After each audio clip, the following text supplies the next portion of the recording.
Oh my God, take me back to the Wii U era. This is the Wii U era. Today, I would like to discuss Nintendo Switch Online. More specifically, the classic game selection on Nintendo Switch Online, and how that compares to the virtual consoles we've had of past. The virtual console is a term that is so synonymous with Nintendo fans.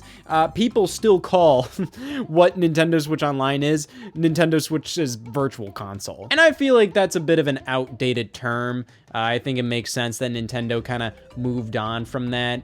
It always felt like the term virtual console was used to kind of make the Wii's digital storefront seem more impressive than it was, as if the Wii was backwards compatible with all these other consoles. It wasn't just, oh yeah, they threw Super Mario Bros. 3 out on the Wii. It was like, no, this is a virtual version of the Nintendo Entertainment System, hence virtual console. Just trying to make it sound more impressive than it really was.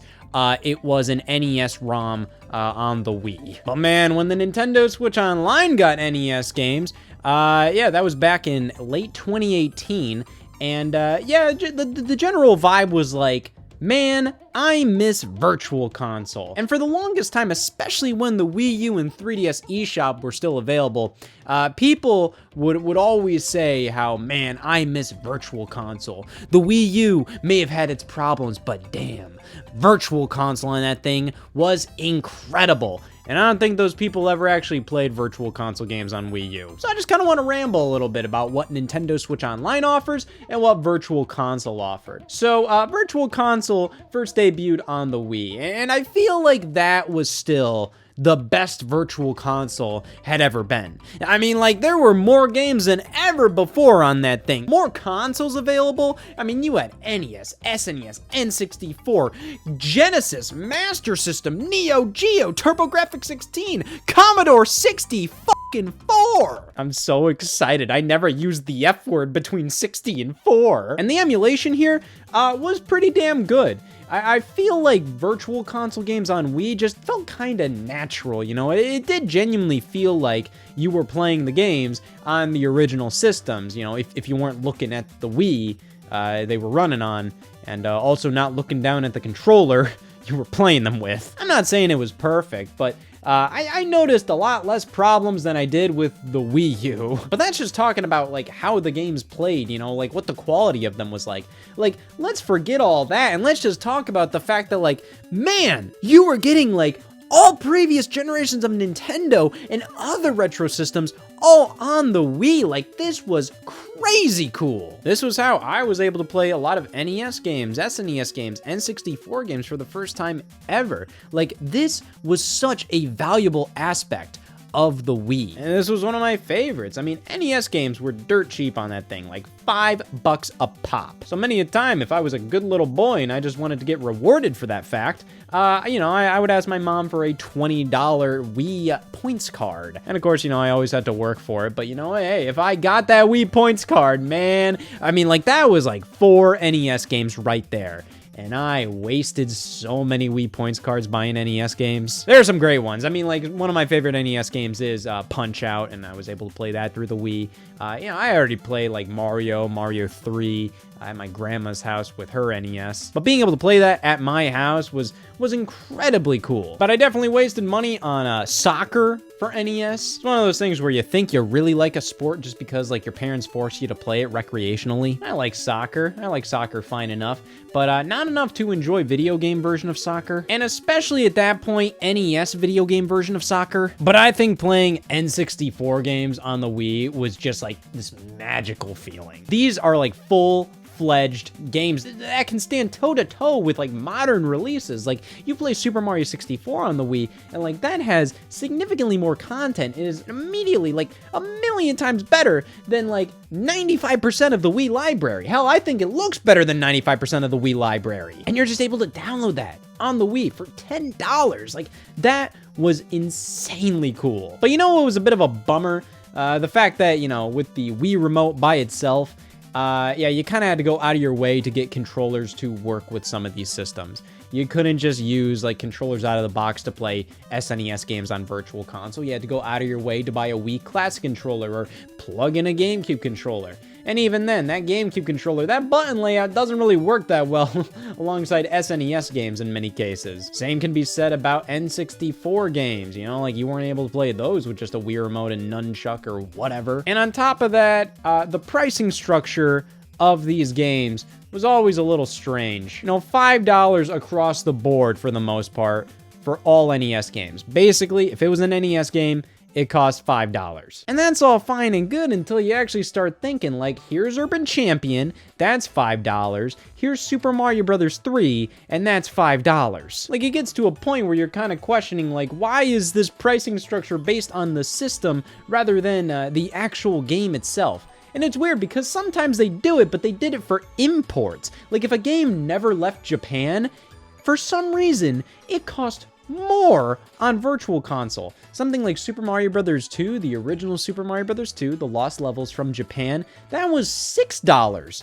on Virtual Console. And they didn't even do anything. Like, it's the exact same ROM. And it's like, there's so many games that were like imports, but like they would never translate them. They never did anything to them, but they were more expensive because they wanted this illusion that like, oh, well, it's an import. What the hell are you importing? This is a digital file. And then in terms of systems offered, it was a little strange. We didn't get any handheld games. Of course, you know, Nintendo was still having two separate systems at the time, you know, DS and Wii. And it was always really strange to me that the Nintendo DSi, when that released, you know, that had a whole DSi shop there. You know, you could download games on there much like with the Wii. I felt like the DSi, they were trying to take a lot of like what the Wii did in terms of like all its channels, like, you know, the photo channel and the Wii shop channel, and they put it on the DSi because we had DSiWare games, much like the Wii had WiiWare games. But back in the day, I always kind of thought like, man, it would make a lot of sense if we had like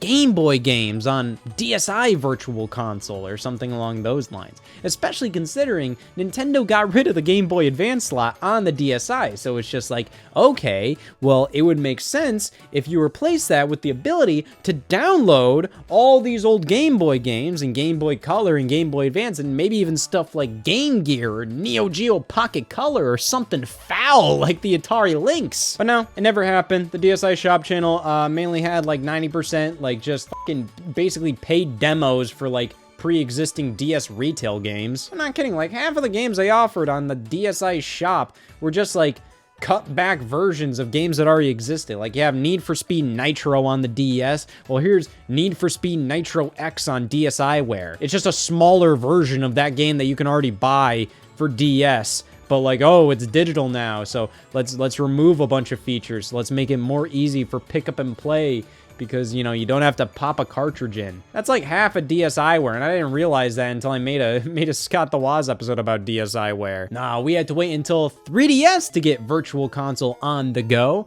So at this time, you know, it's obvious Nintendo wanted to kind of keep like, okay, handheld games, Virtual Console, let's keep that on handheld. Home console, Virtual Console, keep that on the home console. Except they didn't do that at all. With the 3DS getting Virtual Console games, this was the first time we got re-releases of Game Boy and Game Boy Color games. But eventually we got NES and then Super Nintendo games on 3DS Virtual Console. And at that point, I'm just kind of questioning like, okay, like what's going on here? Why don't we get handheld games on the home consoles? Because we're getting the home consoles on the handhelds. 3DS Virtual Console had more variances in terms of pricing. You know, it's obvious that they considered more so like the value of each game on their own rather than sticking to a strict, it's a Game Boy game, it's gotta be $4. And I have a lot of memories of 3DS Virtual Console. I love that thing. It's just really cool to go back and experience like Game Boy games,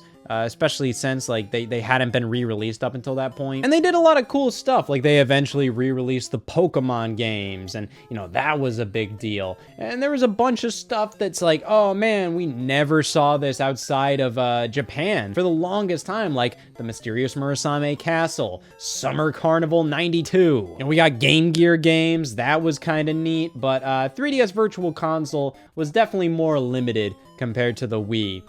You know, we didn't get nearly as many games re-released. And that can be said for Wii U as well. I think at this point, people were just kind of getting tired of rebuying the exact same games over and over and over again. You know, I mean, like, what? You buy Super Mario Brothers on the Wii Virtual Console, and then you buy Super Mario Brothers on the 3DS Virtual Console, and at least there, you have the excuse of like, okay, well, that was for the home console, that was for the handheld. There's no difference in the games, it's still goddamn Super Mario Brothers, but still. But then when you move over to Wii U, like, there is significantly less reason to buy that game for the third damn time. I'll give Nintendo credit if you did a system transfer from the Wii to Wii U. You know, they could read what games you bought on the Wii Shop channel that way. And thus, if you wanted the Wii U Virtual Console version of the game, you'd only have to pay like $1 or $1.50. You could still play the Wii Virtual Console version, you just had to enter Wiimote to do it. So it was a bit of a hassle, but it's just like, the games were still there if you wanted. And paying like $1 extra to just be able to play the game on the gamepad and get save states and be able to access like the Miiverse community for the Virtual Console game. You know, there was something to be said about that. That was worth it for $1. And also, it gave you an opportunity to say like, okay, yeah, I want the Wii U Virtual Console of that game. I was swindled on the Wii Virtual Console of soccer. I won't upgrade that for the Wii U version. Thank you very much. But I do have to question, like, I don't know, maybe I didn't want to get the Wii U Virtual Console version because the NES games looked like ass. Wii U Virtual Console emulation was not very good, or at the very least, it was spotty across systems. NES games looked awful. SNES games looked pretty damn good. GBA games looked pretty damn good. N64 games looked fucking awful. And everything still followed the same pricing structure. NES games, $5 if you didn't own the Wii Virtual Console version. SNES games, $8. N64 games, $10. And it was just the same thing over again. We got some new systems, but not the ones you'd expect or you really wanted. So we got Game Boy Advance games on Wii U. Okay, I love the Game Boy Advance, but when they said like, okay, we're doing Game Boy Advance, it very much kind of felt like, you know, everybody wanted GameCube at that time. Everybody wanted GameCube Virtual Console, but then when they went, yeah, we're doing Game Boy Advance, it just kind of felt like they just went for the easy way out. You know, they just went for the system that was obviously way easier to emulate. And then they did Nintendo DS, which was definitely pretty cool. You know, that's something that I immediately thought of when the Wii U was unveiled. Like, oh man, what if I could play my DS games on the big screen? And yeah, you could finally do that. But in practice, I'm not really sure if this thing was nearly as good as it initially seemed. You know, when you're actually playing a DS game on Wii U, it's a little awkward. It just feels a little strange. I don't know how else to put it. Mainly because like there's multiple ways you can go about it. You can have the top screen on the TV and the bottom screen on the gamepad screen. Or you can flip the gamepad around and like hold it like a tablet and then have the two screens that way. Or you can have both screens on the same screen and all these different orientations. You can do this whole ass thing where like the game console is like on the screen. Just a bunch of funky stuff right there. Wii games were made downloadable on Wii U, which, you know, Wii games you could already play on Wii U, and these aren't technically considered Virtual Console. Sometimes, it's really weird. Sometimes Nintendo referred to the Wii games downloadable on Wii U as Virtual Console titles, and other times, they just said like, oh yeah, Wii software is downloadable on Wii U. These didn't have the features of other Virtual Console games. You can't do save states, anything like that. It's literally just like you can download a Wii game to your Wii U and it'll like boot you into the Wii menu and stuff. It's pretty much just a method to play Wii games on the Wii U without a disc. But you know what was a system that was definitively on Virtual Console? TurboGrafx-16.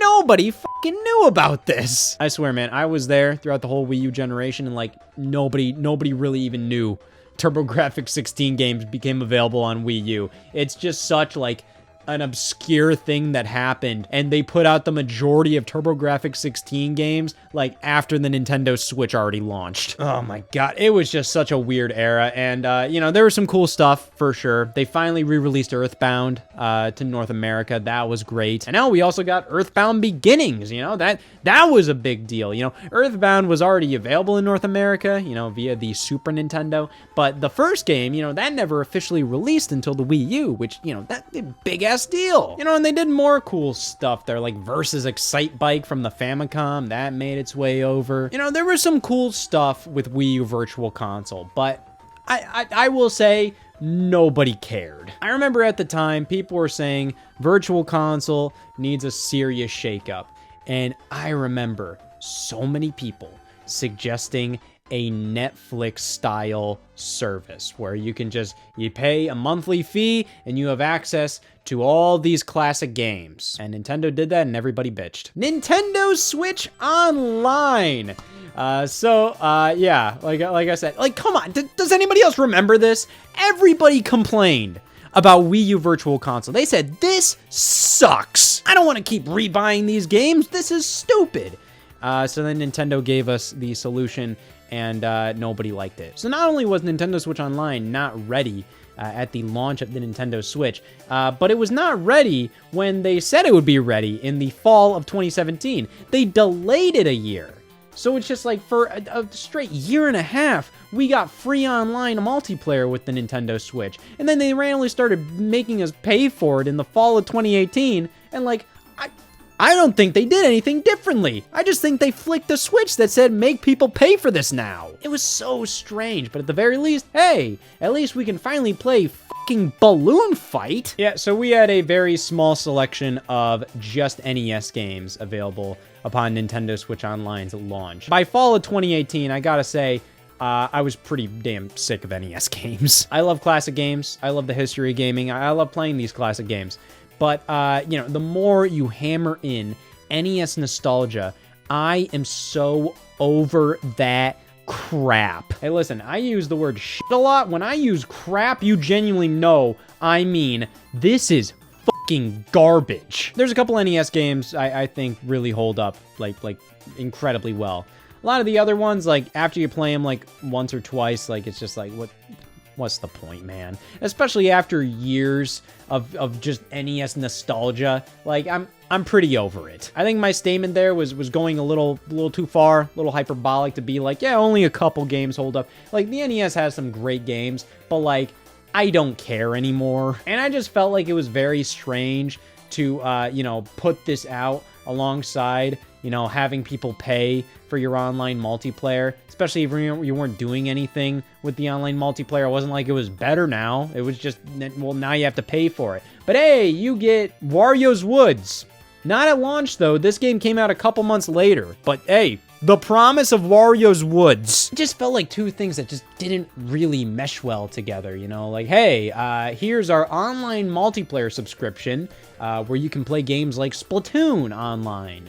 And as a bonus, you get a bunch of old-ass games that only 40-year-olds care about. You know, it felt like a lot of the people that would care about the NES games wouldn't care about online multiplayer. And a lot of the people that would care about online multiplayer wouldn't care about the NES games. But hey, I gotta say, the quality of emulation here was leagues better than previous systems. This was very in line with how the NES Classic Edition looked back in 2016, and that was a huge step up from Wii U Virtual Console. So it was great to see like the same quality of emulation carried over to the Nintendo Switch. I was very happy to see that. And not only that, I think a major feature here that is like, I think it's a huge selling point, but at the same time, like, I don't think actually a lot of people actually realize this. I think it's kind of confusing for a lot of more of the casual players. But yeah, online multiplayer. You can actually play these games online. And when they originally announced that, I was a little confused. I was like, what, are they going into these games and adding online multiplayer? No, the way they did it is actually pretty smart. You know, the app that all these games rest in has online multiplayer. So when you go online and another person joins your room, then you know, you both are going through this giant shelf of games, and then you can play, and then, you know, the game detects You know, like, oh yeah, it's almost like you have two controllers put in here. I think it's a really smart way to go about it. It's not perfect. You know, this app doesn't have flawless online multiplayer, but it's still a great feature. And when it works, it works. But that brings us to the game selection here. Now, compared to Virtual Console, of course, here on Nintendo Switch Online, you're not going to get as much stuff because this stuff all has to be on a subscription service.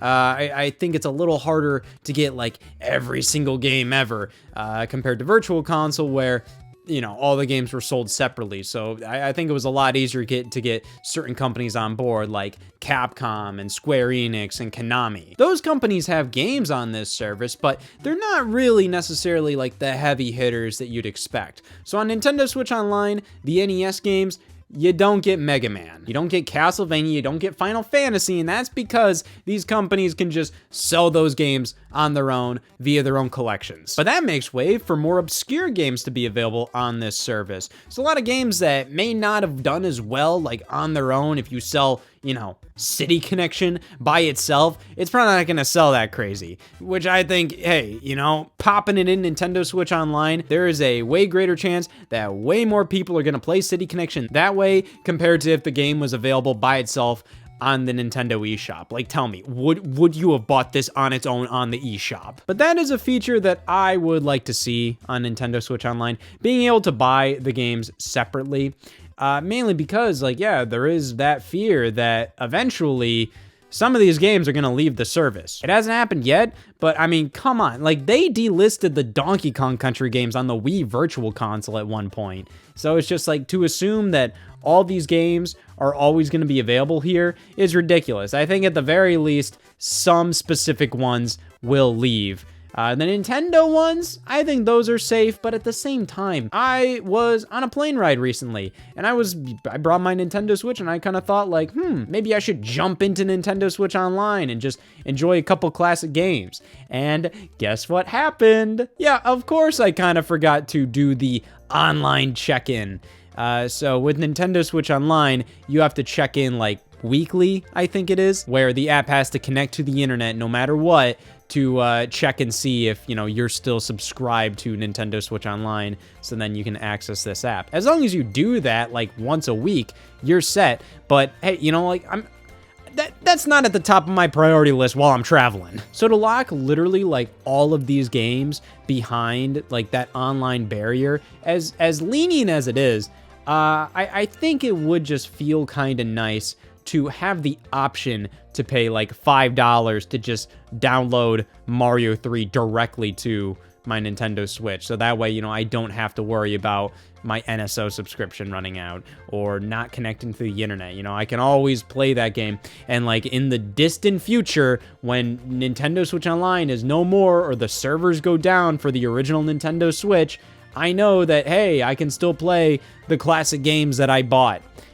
Because I haven't bought any of these games, which is a bonus. The amount these games would have cost on Virtual Console is staggering. And we were getting to the point that, like, if they just did Virtual Console again for Nintendo Switch, I think people would like it, sure. I mean, like, the Switch kind of rejuvenated a lot of interest in Nintendo's IPs and their classic legacy. But at the same time, I'm not sure if that can be applied to the original NES games.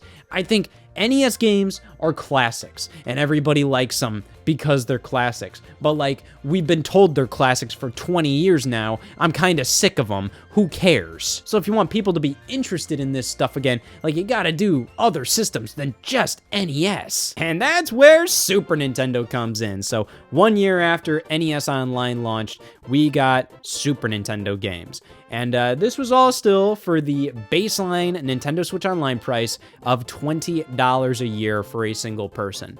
Now, that is fairly reasonable, but I'd only say that was like fairly reasonable after Super Nintendo games were introduced and they kept adding upon the library of those titles. By the time they introduced Super Nintendo games, NES definitely had like a pretty, you know, extensive catalog, I guess. But like I said, again, they're NES games. At least with Super Nintendo games, like, these can stand toe to toe with a lot of modern releases in many ways. But at the same time, Super Nintendo is still not like as exciting because, again, we've been told these are classics for like 20 years now, and they keep getting re-released. We get it at this point. I've gotten Super Mario World on like every single Nintendo system possible.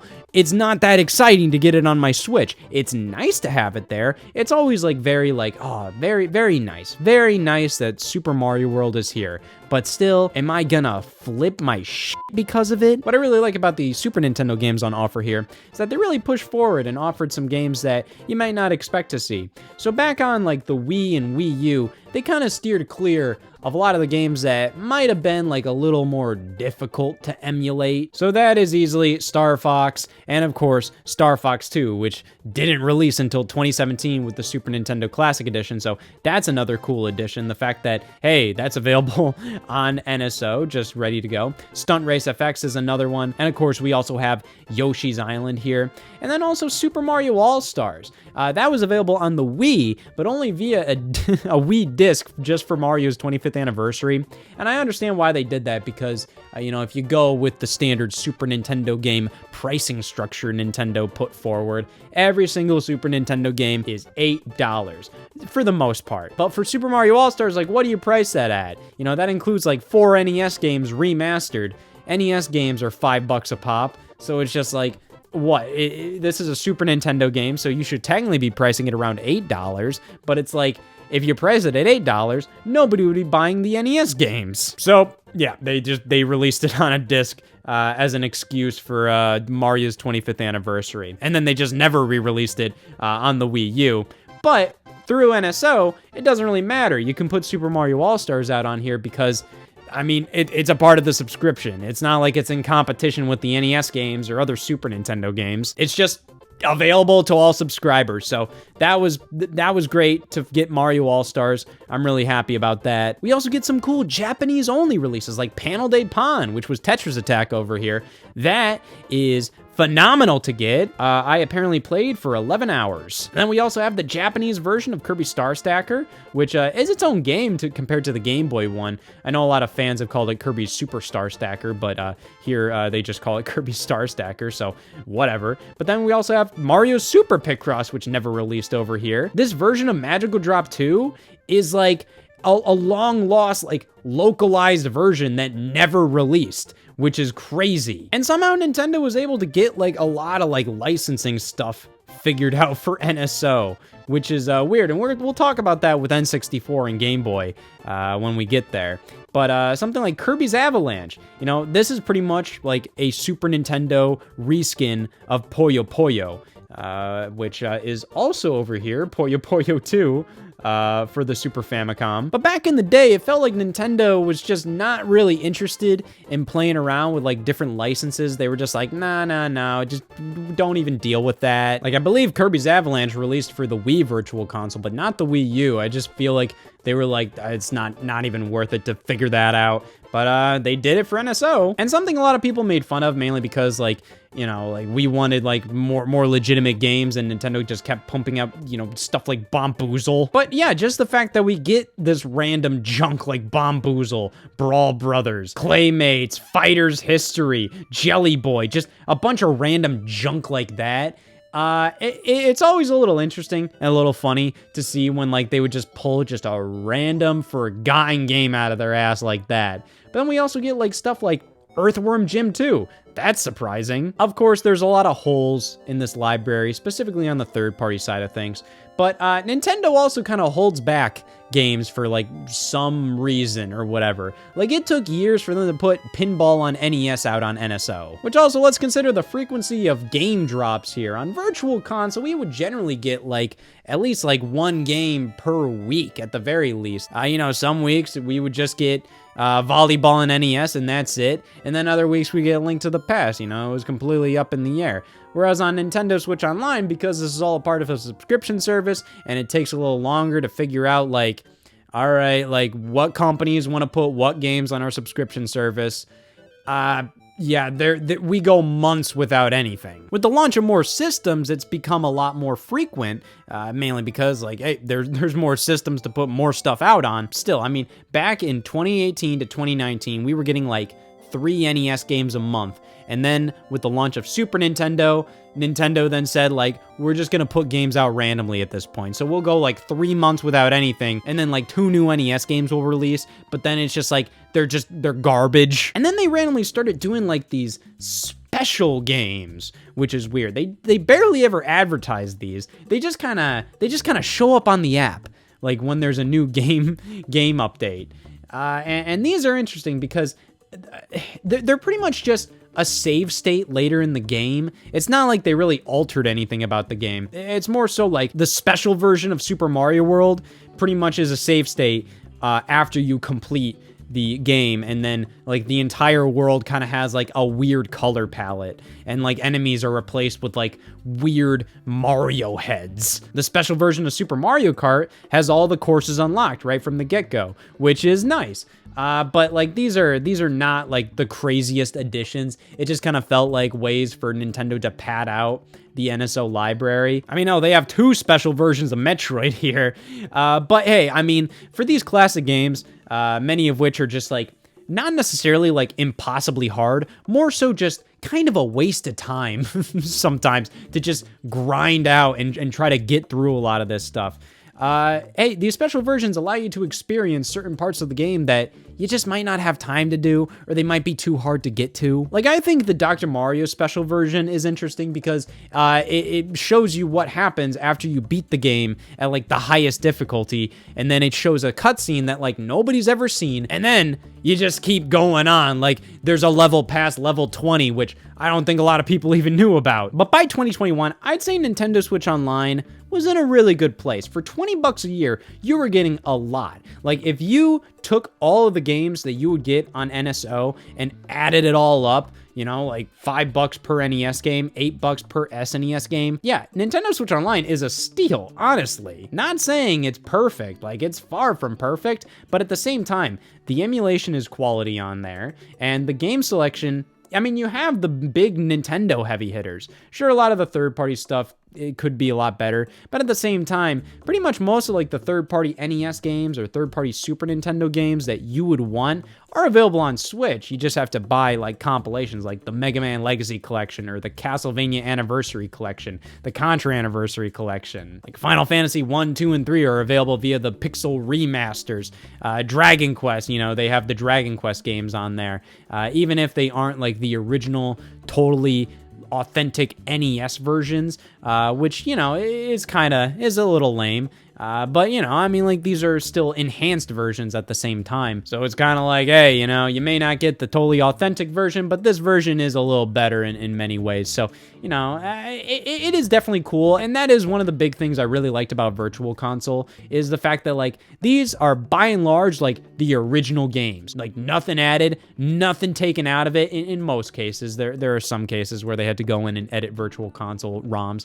But, yeah, I really like that, like, hey, like, they even still have like the Nintendo copyright at the bottom of like the title screens. Like you look at like the Mega Man title screens on the Virtual Console versions and they say, you know, copyright licensed by Nintendo. And they don't really say that for the Mega Man Legacy Collection versions of the game because, you know, they had to take them out because, you know, they're Capcom's own collections here. But at the same time, you know, the Mega Man Legacy Collection is like what, like $15? And it contains like 6 NES games. So on Wii Virtual Console or Wii U Virtual Console, like that would have cost $30. And these collections include a bunch of extra bonus features and sometimes extra games. So yeah, like I feel like we're in a pretty good spot here.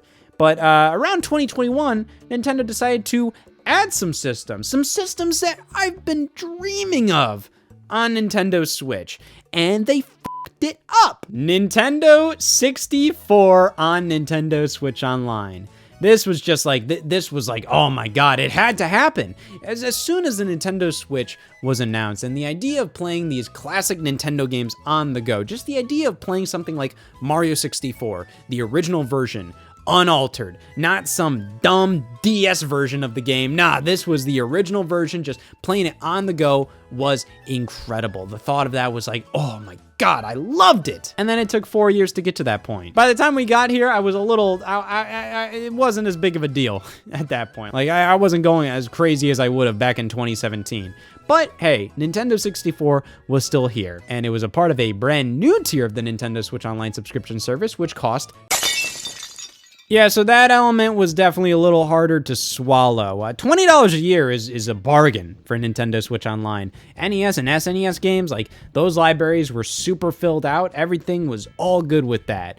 But then they introduced Nintendo 64, and the library just wasn't as big. And on top of that, the emulation at that time was very spotty. Many games had missing graphical effects. They didn't run as well as they should have. And even then, like for the European version, it was initially seen that the games were gonna run slower because in Europe, most things ran at like 50 hertz compared to 60 hertz. So, that's 50 frames per second compared to 60 frames per second. And yeah, like people saw like in the UK version of the Nintendo 64 NSO trailer that the games were running slower.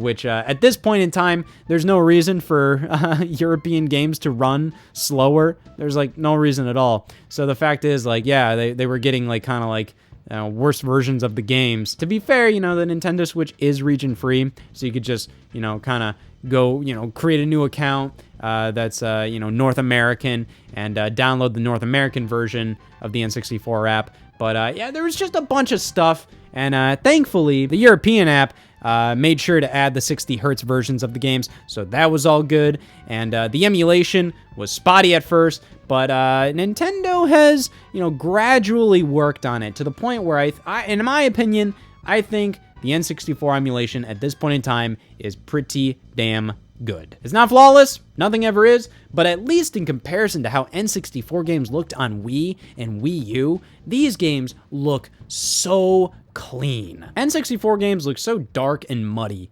on Wii U, and there's a fair amount of input lag. Whereas like if I'm playing Mario 64 on NSO right now, like it feels so much better. It looks so much better. It's so colorful and bright and vibrant. It looks how you expect Mario 64 to look. Where if you boot up Mario 64 on the Wii U Virtual Console, like no matter what, you kind of feel a little like, like this doesn't feel as fun as I want it to. And like I said, with Super Nintendo on Nintendo Switch Online, Nintendo's actually going out of their way to put more than just the games you'd expect on the service. So, for example, Mario Party 1, 2, and 3. This is a huge deal. So online multiplayer is here with the N64 games as well.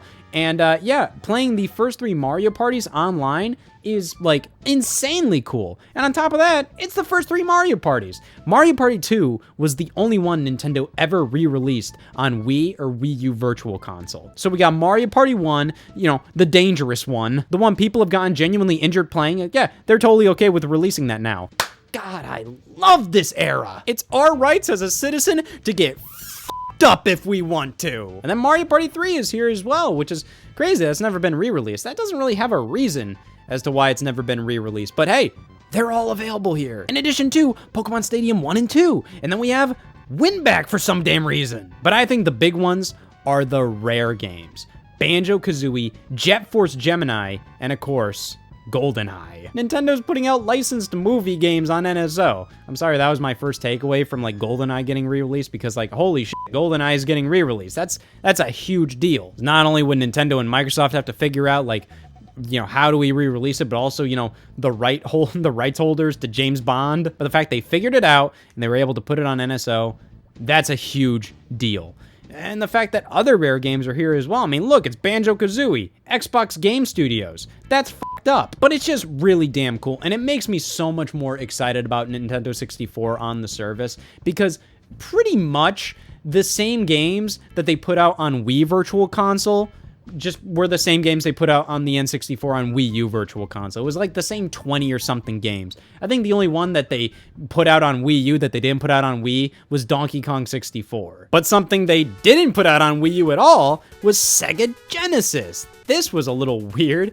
This is a part of the expansion pack, and I think that's a little strange. I mean, NES and SNES make up the $20 service, and then you put Sega Genesis in the $50 one, and I just don't really feel like that adds a ton of value to it. It's just kind of strange because so many Sega Genesis games have been re-released on Nintendo Switch already. You have the Sega Ages games, then you have the Sega Genesis Classics Collection, and like, yeah, sure. The emulation on the Nintendo Switch Online app is fantastic. And on top of that, there's a ton of third-party games on here that aren't available on the Sega Genesis collections. I mean, Mega Man The Wily Wars, that is crazy to me. That game was only available in Europe, and it came over to North America, but only through that weird-ass Sega Channel thing that was pretty much like, I don't know, like pretty much like a precursor to Xbox Game Pass. I don't know, it was like a very early on game streaming thing. But yeah,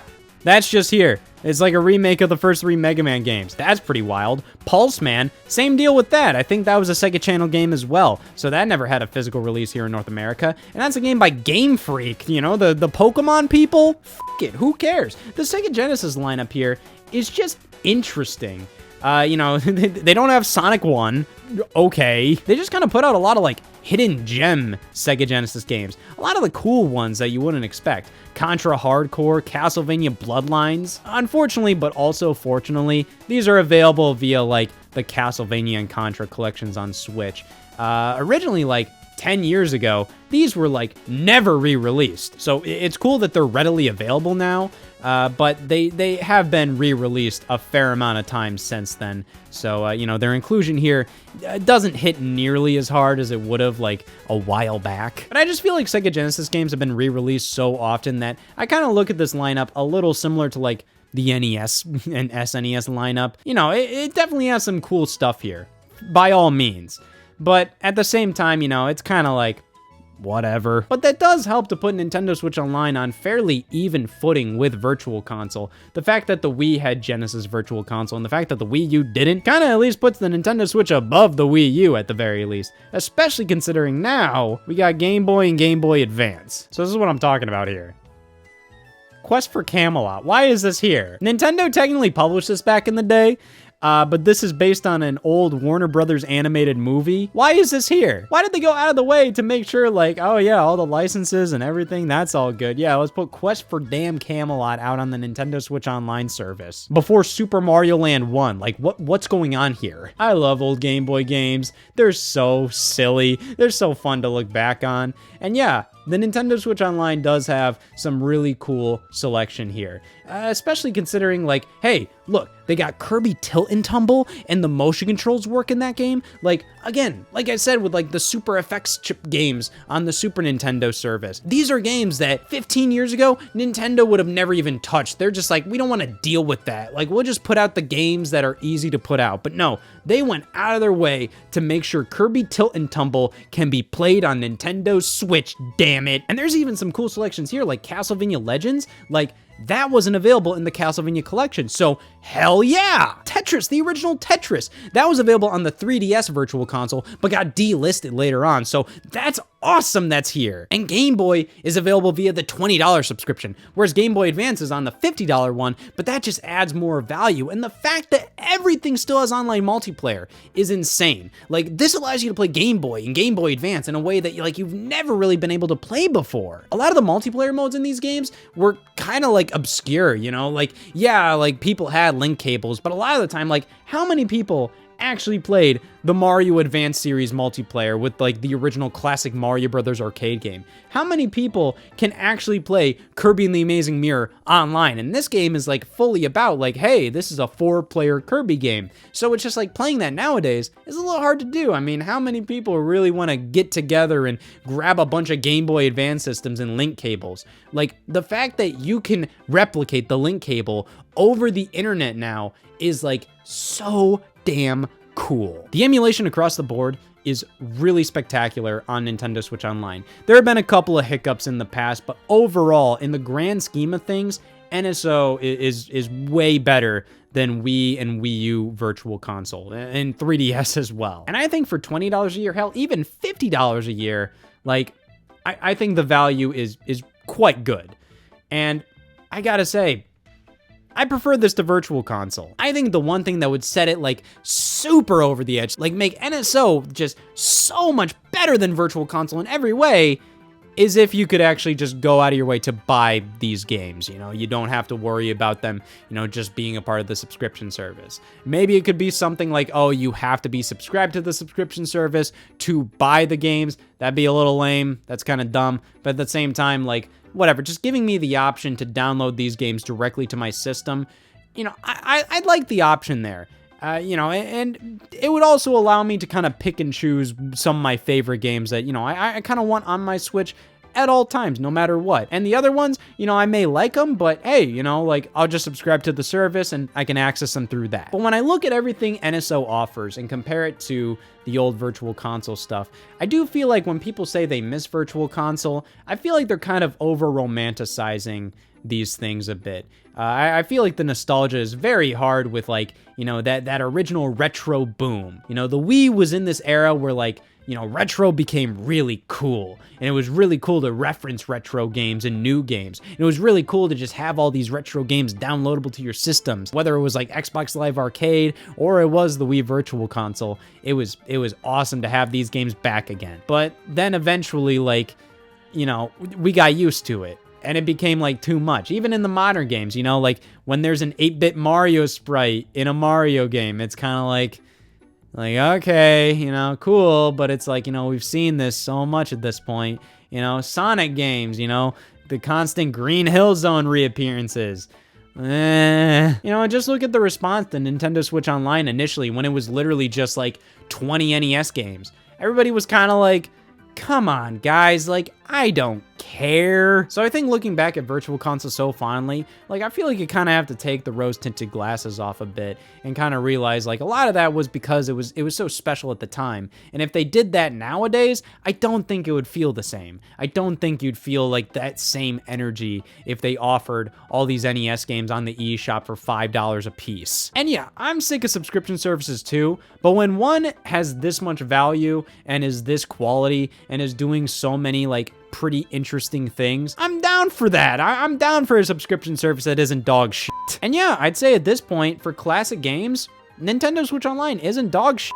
In fact, I'd say it's like one of my favorite gaming subscription services. Something like Xbox Game Pass is like a great value, but at the same time, like, it's almost like there's so many games, and the fact that you have to download them all, like, it does get a little overwhelming to the point where it's just like, yeah, like, I don't use it as much as I really want to. Whereas Nintendo Switch Online, you know, for $50 a year, getting access to all these games, and they're just all on this app, and you can jump in there, and you can immediately just click on it, and boom, you're in. Yeah, you know, yeah, it does help me use it a lot more than something like Game Pass. I don't think a lot of people remember, like, how bad it was during the Wii U era, and how much people just did not give a damn about Virtual Console back then. Like, people did not care. But I still see, like, this commentary that, like, man, the Wii U and its Virtual Console were so good. Well, why the hell weren't you buying the games back then? We got, like, one game a week, and 90% of the time, it was a game nobody cared about. Whereas now with Nintendo Switch Online, the quantity has gone down, but overall, like, when you look at, like, how many games are offered on this service for the $50 a year plan, comparative to how many games were offered on Wii Virtual Console, 3DS Virtual Console, Wii U Virtual Console, it's fairly comparable. And this is all just for $50 a year compared to buying all these games individually on the older consoles, which can definitely add up. And yeah, you do own them, and I'm always going to be a proponent of that. I think it's better to own them. And like I said, that's the one thing that would make Nintendo Switch Online leagues better, is if you could just directly buy the game. If you love it so much, just own it on your system. That would be the ideal situation. But I can't deny the value at play here and the quality that it's offered at. Nintendo Switch Online is better than Virtual Console. There, I said it for like the 10th time today, but still. It had a bumpy history. We've had some low lows. But as it stands right now, I think Nintendo's done a pretty good job of beefing up this service and offering a great value for their classic games. And hey, I'm on it.